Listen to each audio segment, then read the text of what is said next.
James Weldon Johnson was a co-worker and contemporary of W.E.B. Du Bois. He penned the anthem Lift Every Voice and Sing, as well as the song titled God's Trombones, two prominent songs in the African-American spiritual community. He wrote these songs while at his vacation home in Great Barrington, a property once known as 5 Acre, which sits across the road from the Bard College at Simon's Rock campus. I toured the property with Apple Hill realtor Will Brinker and Great Barrington historian Bernard Drew. The property sits on a corner. An old barn was converted into the main residence, and the Alfred Brook runs right along the back side of the house. Brinker says he's dropped the asking price to $399,000, but the house remains on the market after 5 months. I've never marketed a house so hard in my life. Called, written, letters, emails, gone to see people, had people here, foundations, everybody around through. And I don't know if it's the economy. I'm really sure it's part of that. But it seems that, well, we've done something and it's not important to some people that I thought it would be. In the back of the property, in a wooded nook, Johnson built a small cabin where he could do his best writing. That cabin still remains intact.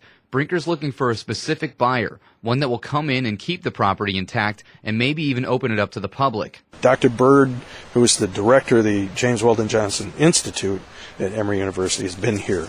Quite a few people have been here. Some of our state legislators have been here. Stopped short of the governor's office, unfortunately. Stopped short of the White House, unfortunately. Brinker even went ahead and called Oprah Winfrey's people, but the answer has always been the same. It's a great idea, but times are tough right now. Representative Smitty Pignatelli toured the property earlier this year. If the state was in much better fiscal shape, I think we could make a very compelling argument from a historical standpoint. I think we'd have to do a big job educating folks in the Boston area to understand the value of James Weldon Johnson and from a historical perspective. The shed, which is his working building, is really fantastic, and I even offered to a couple of the folks that we contacted about the possibility of relocating the shed to the site of the Great Barrington Historical Society's new acquisition on South Main Street in Great Barrington. As did State Senator Ben Downing. There always is sort of that private group of individuals that come together and say, here's what we can do. Now what can we look to our partners in municipal, state, and federal government to try and do?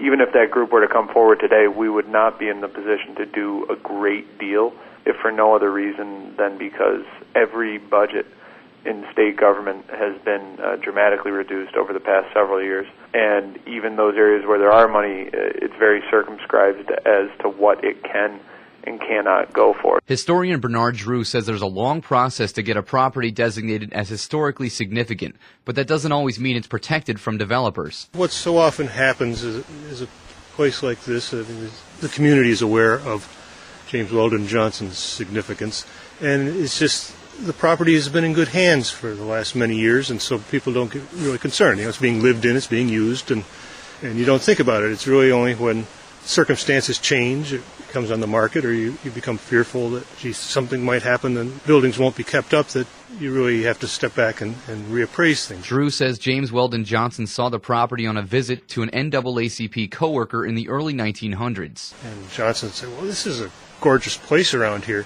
In fact, another of his co-workers, W.E.B. Du Bois, had grown up here in Great Barrington, so he heard a lot about Great Barrington. And Johnson's brother-in-law, James E. Nail, who was a Harlem real estate specialist, bought a place up the road, which is still there. You have a little cluster of people coming from the city with darker skins to the Berkshires and enjoying the same benefits that white folks coming from Manhattan and elsewhere enjoy in our area, in Great Barrington itself. The property has been owned for decades by Walt Colazzo, who is also the owner of the Great Barrington Airport. Now the family wants to realize a return on their property, but local advocates don't want to see it fall prey to development.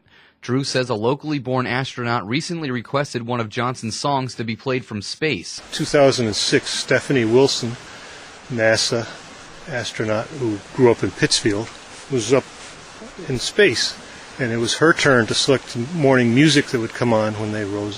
What did she choose? She chose Lift Every Voice and Sing. Charlie Dietz, WAMC News.